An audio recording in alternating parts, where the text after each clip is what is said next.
Okay, so Vivian, my first question to you is, so as being just a little bit of like HOSA, as being the Western Region VP right now for HOSA, was there any like, when did you start HOSA and like, was there any positions you had before, prior?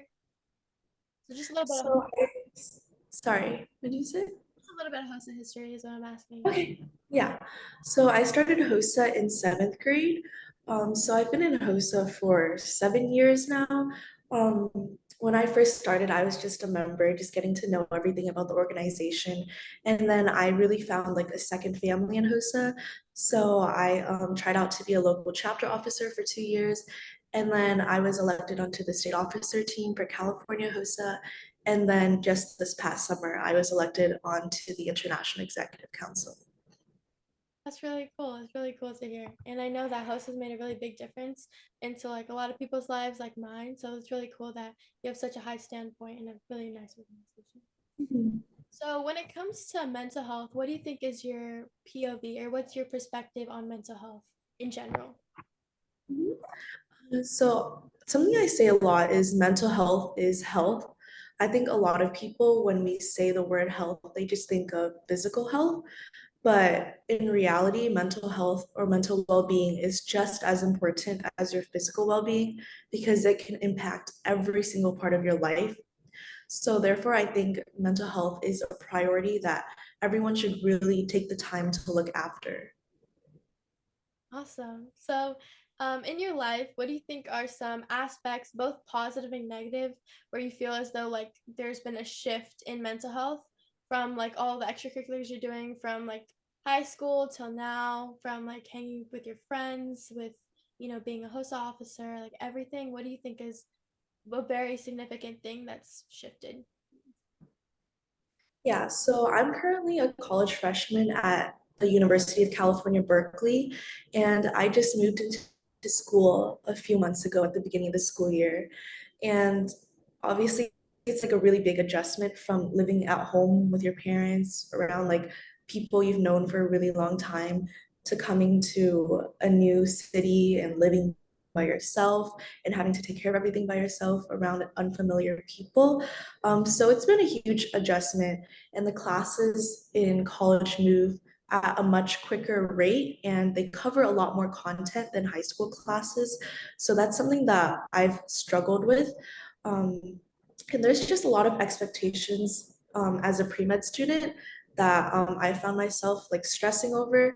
So a lot of the times I fall into the trap of imposter syndrome where I feel like I'm not good enough to be at the point of where I'm at. And then that takes a large toll on my mental health and my motivation to keep going a lot of the times. Um, so I would say that's like a huge thing in my life that has changed my mental health recently. But I know at the same time that a lot of people are also struggling with the same things that I'm struggling with. So I'm not alone in what I'm going through right now. So through that like struggle of being a college freshman and everything being like kind of new to you, how do you cope with that and how do you manage everything when things are rough? Yeah, so I think a vital part of keeping that forward momentum in your life is actually to pause, slow down, and take a break when you need it. I think it's very important to listen to your mental and your physical health and what your body needs. So, the time that you take to rest and recuperate is just as important as the time that you spend working. A lot of times, I think if you just keep pushing yourself and loading up your plate with more responsibilities, it's really easy to get burned out. And then it's even harder to recover from burning out. So, in order to prevent that, like taking the time that you need when your mental health is not as good as you want it to be, and to really practice self care is extremely vital. And that's just adding fuel to your tank so that you can keep moving forward at an even faster rate afterwards. So, actually pausing and taking the time to rest and do the things that I love, like for me, that looks like working out or going out to eat with my friends or watching a movie to take my mind off things and just let myself relax for a moment. That helps recharge me so that at the end, I'll be an even more efficient and productive person. And self care is a practice I think everyone should really implement in their lives.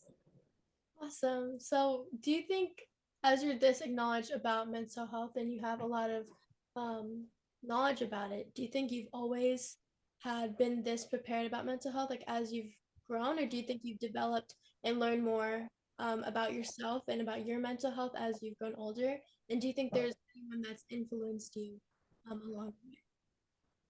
Sorry, what was the last question?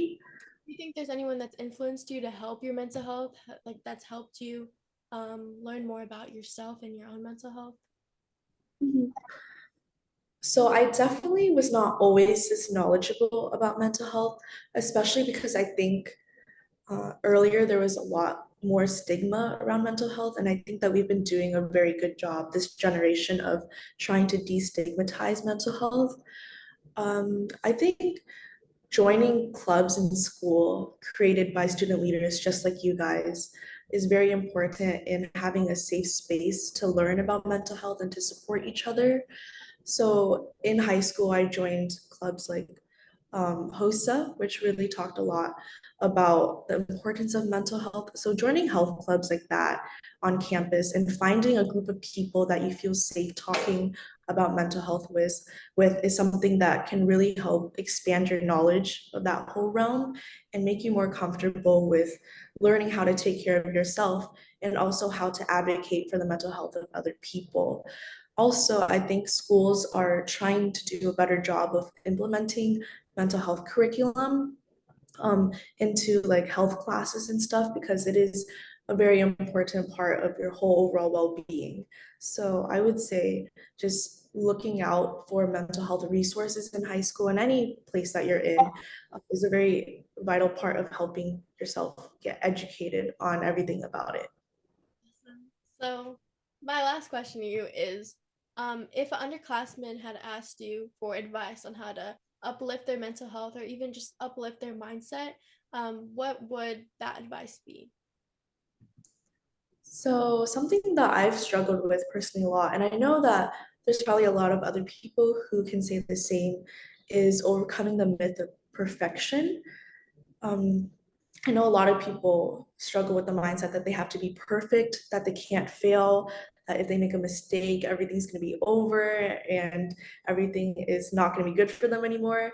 And in the reality, if you fail, if you make that mistake, if you're not perfect, life keeps going on and so will you. Perfection is impossible to achieve.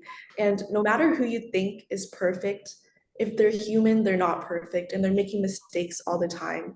And having that mindset that you need to be perfect doesn't serve you. It only adds unnecessary stress to you and it takes a toll on your mental health.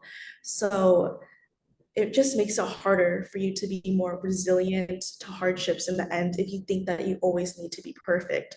So I would say, don't be afraid to fail. I'm not saying like fail all the time, like try your best in every single thing that you do.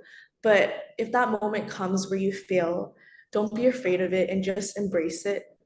Embrace your failure because one of the things that I most strongly believe in is that your best lessons often come from failure. So embrace your failure, apply the lessons that you learn from it to your life, and then come back a stronger person because you'll be a lot more resilient and wise in the end of it.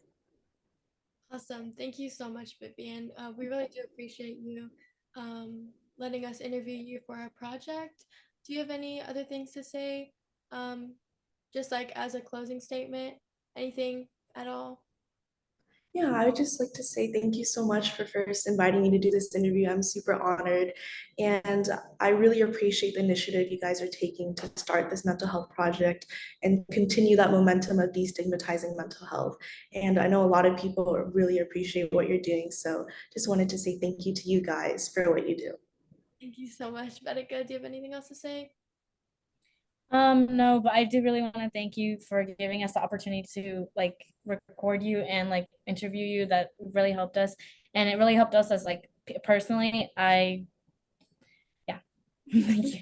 Yeah, basically it just really helped us be more educated on the topic. So when we continue our project, we have, a really good example of like yours. So thank you so much. If that's it, I think we can close off the interview.